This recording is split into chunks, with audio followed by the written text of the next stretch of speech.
দাঁড়াও, তুমি এই আলখাল্লা করে কোথায় যাচ্ছ? ইউনিভার্সিটিতে।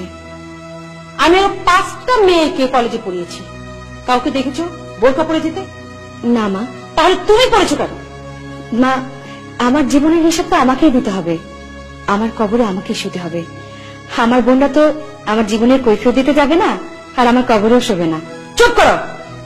তোমার ধর্মে কি মায়ের সঙ্গে তর্ক করা শিখিয়েছে?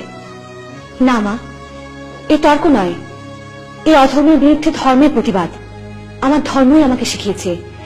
অনেকের কাছে তিক্ত এবং অপ্রিয় হলেও যা সত্য শুধু তাই বলতে। তুমি তোমার 5 মেয়ের কথা বললে, জানি তুমি তাদেরকে কলেজ ইউনিভার্সিটিতে পড়িয়েছো, ভালো উচ্চশিক্ষিত জামাই দেখে বিয়ে দিয়েছো। তাদের গাড়ি বাড়ি প্রাচুর্যের কোনো অভাব নেই।